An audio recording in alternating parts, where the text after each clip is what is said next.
On peut retrouver tous la crise, les gars. Il y a quelqu'un de vous, il y a quelques jours, on m'a demandé crise, mais on est où? Quand je passe le bonjour, il m'a contacté sur Messenger. On est où avec le fair play, le Milan? Je dis, ben, on attend de savoir la UEFA. Et on attend la réponse qui doit arriver avant la finale de la Ligue des Champions.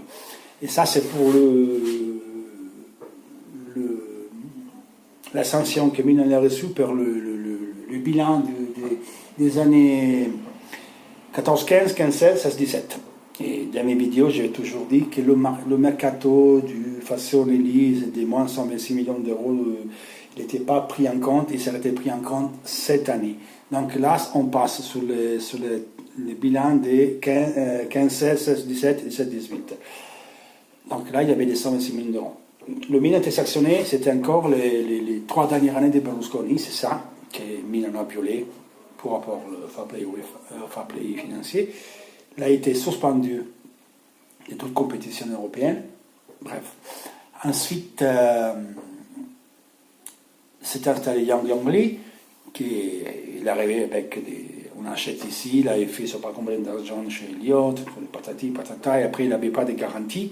C'est pour ça que la UEFA il avait sanctionné le Milan, parce que son business plan ne tenait pas la route, il n'était pas sérieux pour les gains qu'il devait faire. Et il y avait un plan, on est toujours en Ligue des Champions, on va augmenter les 300 personnes nos entrées en Chine, on va faire un milliard d'euros, patati patata, et ça ne tenait pas la route. Donc la UEFA, il voyait pas clair, il ne voyait pas un truc sérieux, il n'y avait pas de garantie. Bref. Cependant, les jugements de la UEFA par rapport à Yang Ongli et Fassone, qu'ils avaient même eu le culot de demander une voluntary agreement, c'est-à-dire possibilité d'investir pendant 2 ou 3 ans sans être jugé par la UEFA, et ensuite arriver à égalité des bilans. Bon, bref. En ce moment-là, Yang Lee, il devait donner des sous à Elliott. Et bien, une dernière step, il doit donner une certaine somme, 7 millions d'euros, je crois, pour devenir propriétaire du Milan. Passé ce délai, Elliott il s'est repris le Milan. Donc, Yang Lee n'a pas pu payer cet argent, donc Elliott s'est repris le Milan. Il a, en effet, apporté les garanties, parce que c'est un fonds américain d'investissement mondialement reconnu, c'est une puissance. Et donc, il faut les 350 millions de Yang Ongli qui doit donner Milan, c'était à Elliott. Donc Elliott est devenu propriétaire du Milan. Il a remis à zéro les dettes, il a fait l'augmentation de capital de 130 millions d'euros, il a inscrit au bilan 2018, il a inscrit au bilan le bilan fameux de 126 millions d'euros. Par contre, par la UEFA, c'est l'étude de ce dernier bilan, ça va compliquer les choses et aggraver la situation de Milan, qui, je le disais à l'époque, qui pourrait être ou avec des sanctions nouvelles, ou les sanctions déjà qu'ils ont eues être aggravées. Donc on ne sait pas ce que va voir. Ce déferlement qui arrive d'aujourd'hui n'a rien à voir avec l'ancien recours aux taxes, donc, et le verdict sera donné, comme je dis, à la finale de la Ligue des Champions. Et donc ça, le Milan, il s'attendait à ça. C'était une chose formale, il était normal que la UEFA il fait ça. On peut le lire dans plusieurs côtés.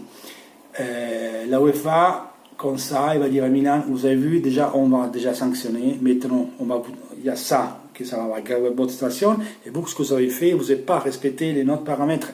Là, jusqu'en 2021, de toute façon, vous n'aurez jamais une égalité des bilans, puisque le Milan, il avait, en changeant de propriétaire, donc Elliott va donner des garanties, le TAS a dit, maintenant, c'est changé, la nouvelle société qui arrive, Elliott, c'est un fonds d'investissement, il y a des garanties bancaires, ils sont solides, il faut que vous redonnez une autre sanction plus légitime par rapport à la solidité du nouveau groupe. Donc voilà la liste comme l'Inter, 21 joueurs pendant 2 ans, le PV, les primes retirées, et patati et patata. Okay. Cependant, la UEFA avait dit que Milan il doit faire l'égalité des bilans pour juin 2021, donc dans 2 ans et demi. Maintenant, on va s'ajouter ça. Et ça a compliqué un peu les choses, et non. Parce que maintenant, le Milan, en janvier, Paqueta, Piatek sont déjà 70 millions d'euros. Castiglieco sont 25 millions d'euros. L'Axalt, c'est 9 millions d'euros. C'est bon. Certains, c'est des prêts. Hein. Je crois que c'est prêté que droit d'achat à Castiglieco. L'Axalt. Après, il y avait le change Bonucci, Caldara, André Silva. Tout ça, et Milan, ça passe. André Silva sera racheté. Après, il y a les amortements au bilan des joueurs, de la licence. Donc, c'est moi, je prends Piatek pendant 4 ans, je le paye 30 millions d'euros, il gagne 4 millions par an. Moi, je dois diviser son contrat par 4, hein, son contrat pour 4 ans, 30. Vous le divisez par 4, ça fait 7,5 par année. Vous voyez, 7,5 par année, ça veut dire que la première année, Piatek, il faut lever 7,5 de 30 millions. C'est-à-dire que vous avez un bilan à 22. À 22,5. Okay. La deuxième année, il faut encore lever 7,5 millions et vous avez à peu près à 15 millions. Voilà. En gros, c'est quoi ce truc? Donc, Piatek, ça va être à 22, ils ont un bilan à 22 millions. Après, les 22 millions, il faut mettre le salaire qu'ils ont, et Paqueta. Vous voyez pourquoi, des fois, l'Inter, il prolonge les contrats, même au Brel, avec André, Vadal, c'était peur. Tu allonges, comme on a fait avec Gabigol, on a allongé son contrat, c'est pour amortir, pour faire coûter moins cher au bilan le contrat. Plus le contrat est long, et moins ça va peser sur le bilan. Vous voyez ce que je veux dire? Donc, il y a toutes ces choses-là. Et là c'est notre problème, parce que Elliott, certainement, va faire un autre recours aux taxes, parce qu'Elliott, il veut demander la possibilité de pouvoir investir, parce qu'il va investir pour rendre le Milan fertile, pour rendre le Milan appétible, pour dire, nous on arrive, on se trouve ce truc-là, on veut investir. Donc il va plus d'années pour investir et pour rentrer à bilan. Donc une accord, il doit le trouver. Vous ne savez pas peut-être qu'Elliott, il avait fait une... Il a gagné d'ailleurs, il a gagné que le gouvernement argentin les avait un procès. C'est Elliott qui a gagné, il a gagné 2,4 milliards d'euros. Et donc Elliott, il peut faire ces batailles-là. Il ira aux taxes, il fera, s'il ne marche pas la taxe, il fera recours. Mais, à mon avis, ils vont trouver, d'accord? Parce que Elliott, Paris Saint-Germain, il était intéressé à faire tout sauter. Le système de fair play. Mais maintenant, il y a la réforme de la Ligue des Champions de 2024, 4 poules de 8 équipes, les premières 4 par poule, ils passent, dans le 8e de finale, ils sont déjà qualifiés pour la prochaine Champions League. Les 5e, idem, ils seront admis directement aux poules la prochaine année. Les 6e et 7e, les 4 poules, ils s'affrontent, et les 4 gagnants, ils seront qualifiés à la prochaine Champions League, donc les premières 6. C'est ce qui perdent les barrages, les 4 qui perdent le barrage, ils vont directement en Europa League, et les 4 dernières, ils iront au préliminaire de Europa League.